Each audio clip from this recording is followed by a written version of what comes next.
Halo, Assalamualaikum warahmatullahi wabarakatuh. Adik-adik, bagaimana kabar kalian?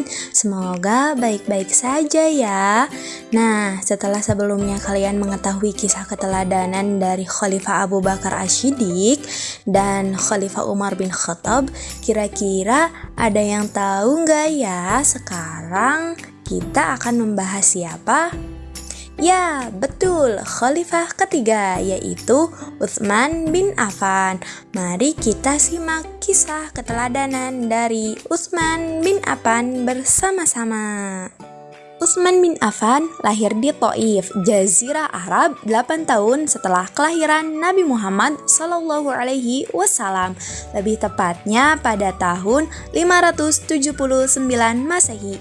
Nama lengkapnya adalah Utsman bin Affan bin Abi As bin Umayyah bin Abdul Syam bin Abdul Manaf bin Qusay bin Kilab. Ia merupakan anak dari pasangan Affan bin Abi As dan Arwa binti Quraiz. Utsman bin Affan adalah salah satu sahabat Nabi yang menjadi khalifah ketiga setelah Umar bin Khattab. Beliau merupakan Khulafaur Rasyidin dengan masa pemerintahan terlama yang berasal dari Bani Umayyah, yakni selama 12 tahun.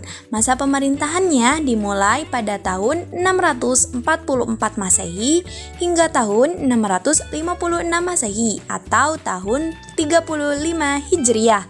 Selain itu, beliau juga merupakan khalifah tertua karena ketika ia diangkat menjadi khalifah pada usia 70 tahun, beliau juga mendapatkan gelar Dan-Nurain yang berarti pemilik dua cahaya. Ia memiliki gelar tersebut karena telah menikahi dua putri Rasulullah SAW, yaitu Ruqayyah dan Ummu Kulthum. Tahu nggak sih bahwasanya kisah Utsman bin Affan itu sangat menginspirasi. Bahkan malaikat saja sampai takjub loh melihat Utsman yang begitu cerdas dan taat dalam menjalankan agama Islam. Benar kata pepatah ya, pengalaman adalah guru terbaik. Dan hal tersebut bisa kita dapatkan dengan mengambil hikmah dari kisah Utsman bin Affan. Berikut beberapa sikap dan sifat yang bisa kita jadikan teladan dari Utsman bin Affan. Yang pertama, Utsman bin Affan adalah sosok yang dermawan. Kisah abadi Utsman bin Affan yang mewakafkan sumur adalah bukti nyata dari sifat kedermawanannya pada harta. Jika dikonversi ke dalam rupiah, nilai kekayaannya mencapai 2.532.942.750.000 rupiah. Masya Allah, banyak sekali ya. Akan tetapi, ia sama sekali tidak menimbun hartanya, melainkan Utsman senang menggunakan hartanya untuk sedekah, zakat, atau wakaf yang manfaatnya berkepanjangan untuk dunia dan akhirat. Di dunia, banyak masyarakat Madinah yang merasa tertolong dan berdaya dengan adanya sumur Raumah. Lantas bagaimana sih awalnya Utsman bisa mewakafkan sumur tersebut? Nah, jadi begini adik-adik, pada saat itu Nabi Muhammad dan masyarakat Madinah tengah kesulitan mencari air. Rasulullah bersabda, "Wahai sahabatku, siapa saja di antara kalian yang menyumbangkan hartanya untuk dapat membebaskan sumur itu, lalu menyumbangkannya untuk umat, maka ia akan mendapatkan surganya Allah Ta'ala." Hadis riwayat Muslim. Awalnya Utsman membeli sumur Raumah dari Yahudi agar Rasulullah dan masyarakat Madinah bisa minum di tengah paceklik atau musim kemarau yang berkepanjangan.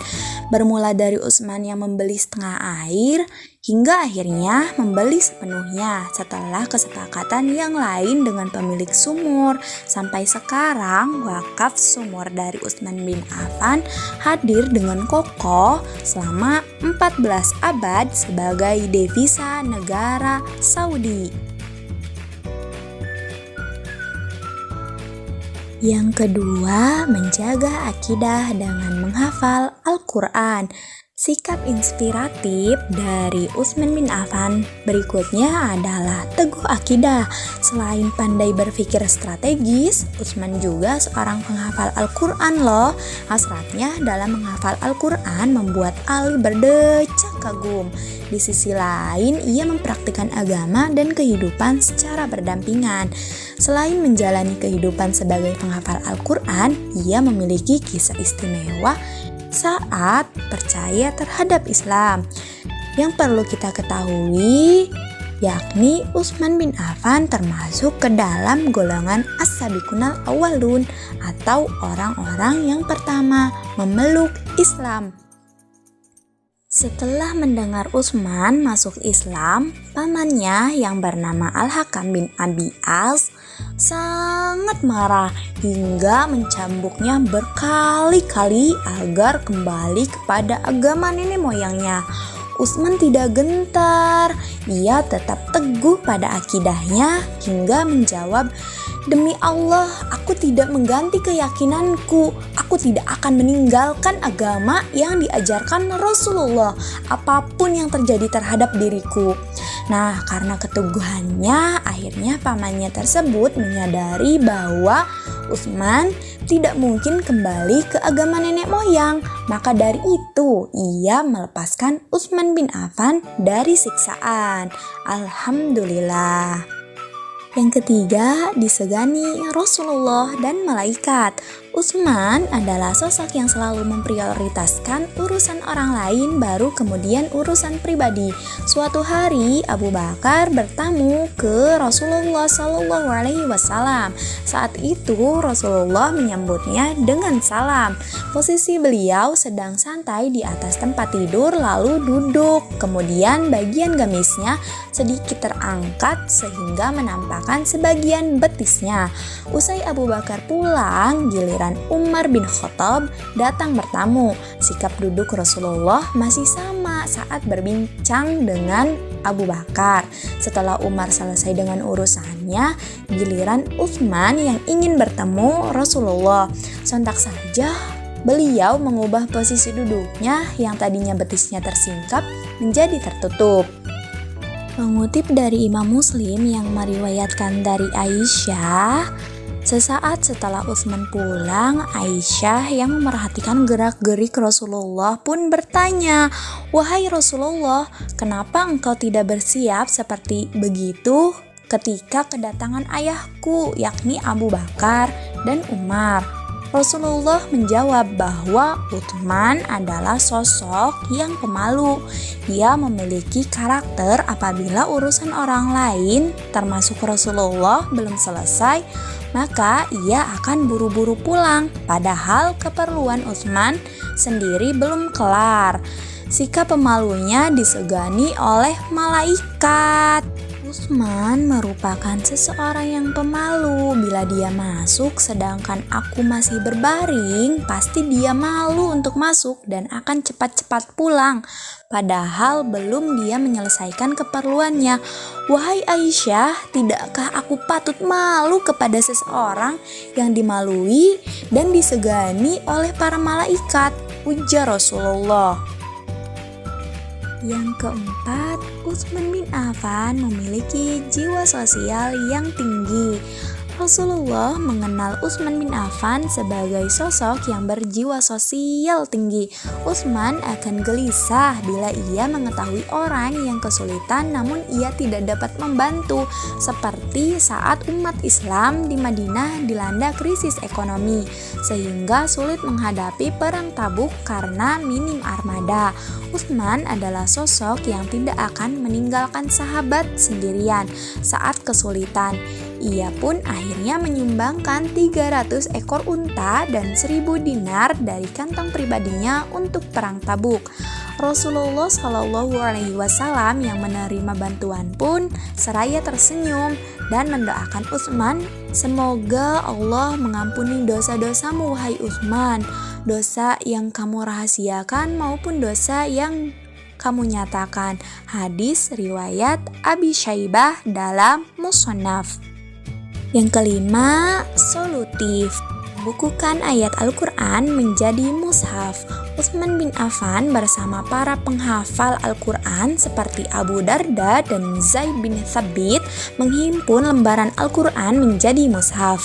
Sebelumnya, pengumpulan dan penulisan ulang ayat Al-Quran sudah dilakukan sejak masa Khalifah Abu Bakar. Hanya saja saat itu lembarannya masih terpisah satu sama lain. Ide berlian untuk menyatukan lembaran ayat muncul pada masa Khalifah Utsman. Lalu ia mengambil lembaran yang disimpan di rumah Hafsah binti Umar untuk dibukukan. Utsman bergegas membentuk panitia untuk mengemban tugas besar ini dengan memilih Zaid bin Thabit sebagai ketua. Dalam prosesnya, lembaran ayat disalin untuk disusun menjadi bentuk mushaf. Setelah selesai, Utsman mengembalikan lembaran Al-Quran pada Hafsah. Mushaf pertama ia simpan di Madinah, 4 buah lainnya dikirim ke Makkah, Syria, Basrah, dan Kufah untuk dicetak lebih banyak.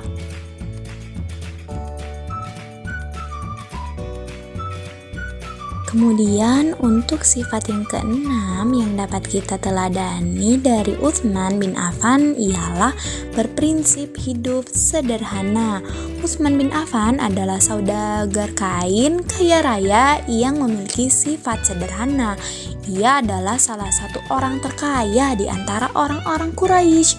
Kendati demikian, jiwanya tetap sederhana dan lebih suka berdonasi untuk membantu orang-orang yang kesulitan, sehingga mereka mampu berdiri di atas kaki sendiri.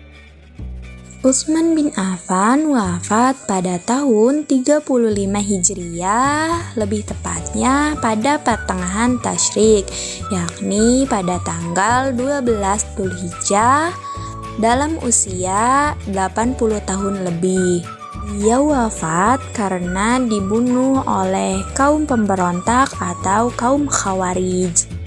Nah, itulah kisah yang dapat kita teladani dari Utsman bin Affan sebagai sosok yang ideal semasa hidupnya. Utsman dapat menyeimbangkan dunia dan akhiratnya secara cerdas. Ia juga tidak acuh pada lingkungannya, sehingga Rasulullah merasa Utsman adalah sahabat yang dapat diandalkan. Ia senantiasa tolong-menolong dalam kebaikan.